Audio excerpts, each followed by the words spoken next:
Hello everyone, and welcome to the Dreamy Storytellers. Today, our book is about Detective Dog Nell with her super smell. But how one day she goes to school with Peter with the wrong whiff. So sniff, sniff, sniff, she's on the trail for all the missing books. So let's find out who is the thief of all these lovely books as I read to you The Detective Dog by Julia Donaldson. There was once a dog with a keen sense of smell. She was known far and wide as Detective Dog Nell. Sniff, sniff, sniff, time after time, Nell, the detective, solved crime after crime. Who threw the hazelnuts down from the trees? Who took the honey away from the bees?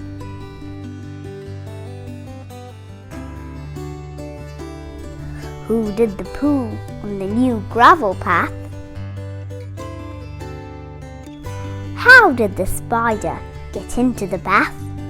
Sniff, sniff, sniff, with a wag of her tail, Nell the detective was hot on the trail.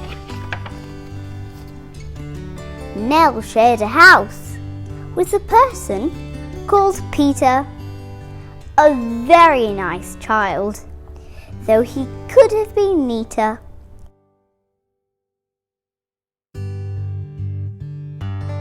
And 6-year-old Peter was one of those boys who kept misplacing his clothes and his toys.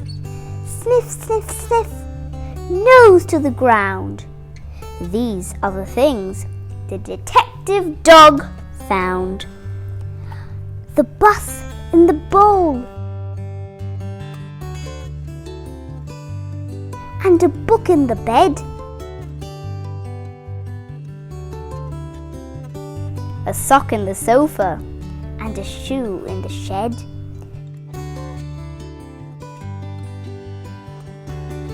A tumble-down teddy, the bounce-away ball.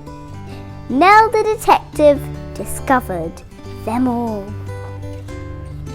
Now Nell did detection from Tuesday till Sunday, but did something totally different each Monday. She found Peter's bag and tracked down her lead.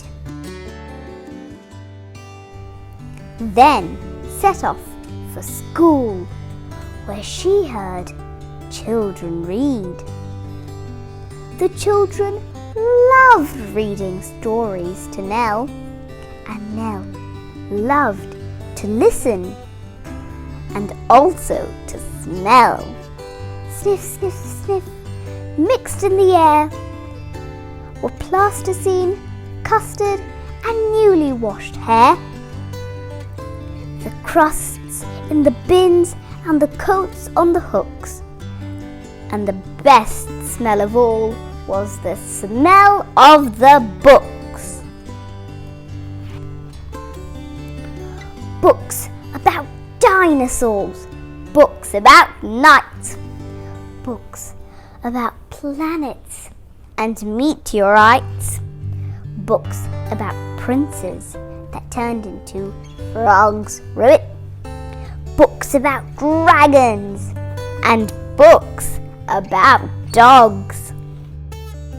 But then came a Monday when all was not well.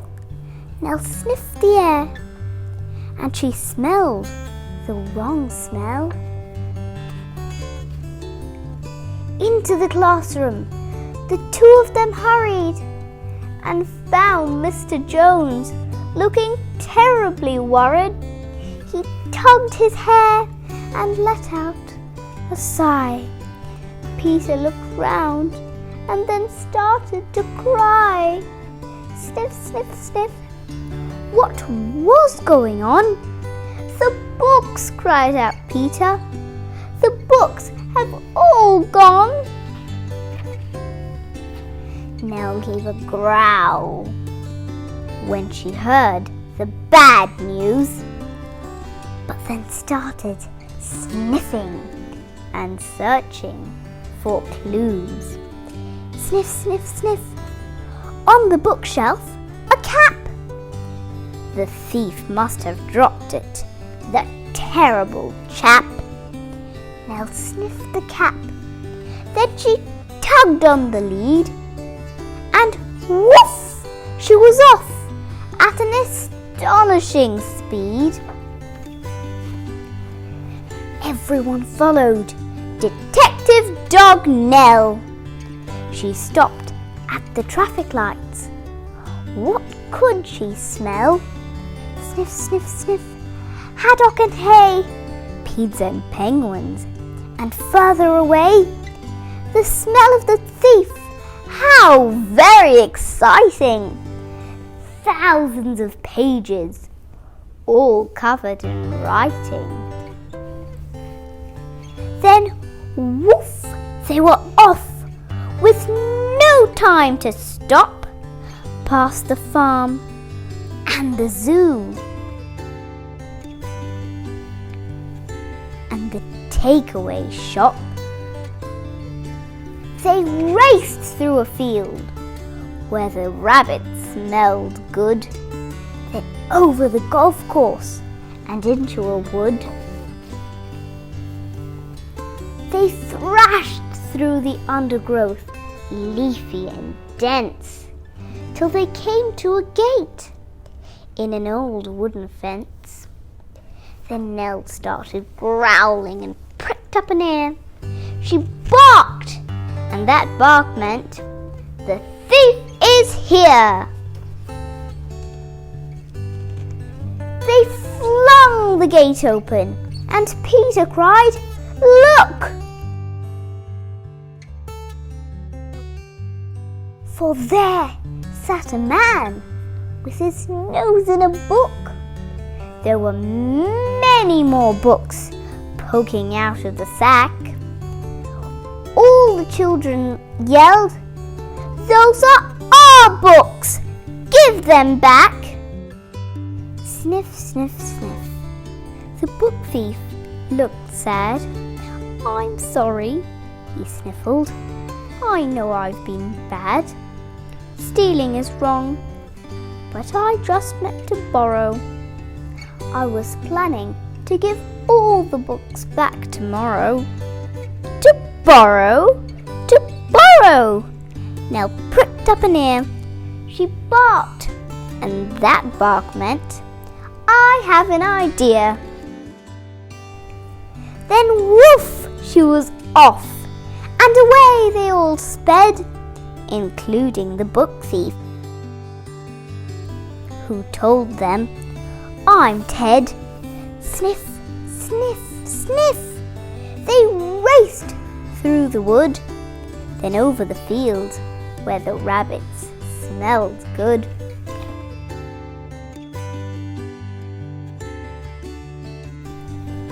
They panted and puffed past the takeaway shop, the zoo and the farmyard, with never a stop, except to retrieve Peter's scarf and his ball,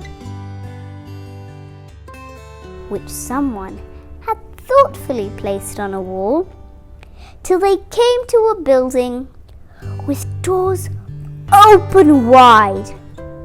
What did they all see when they went inside? Thousands of books from the floor to the ceiling. The books gave the thief the most heavenly feeling. He gazed in amazement. "Where am I?" he said. And Peter replied, "In the library, Ted. You can join if you want to. There isn't a fee. Then you can take lots of books out for free." So Ted has a lovely new library card. He sits reading books in his little backyard. And when it's a Monday, Detective Dog Nell visits the school with a wonderful smell. Sniff, sniff, sniff. With a faraway look, she smells and she listens to book after book. Books about dinosaurs, books about knights, books about planets and meteorites, books about princes that turn into frogs, books about dragons, and books about dogs. All the old books and a new one as well. The story of daring Detective Dog Nell. Did you enjoy this story? I did. Because this story is about books. Good night. Bye-bye.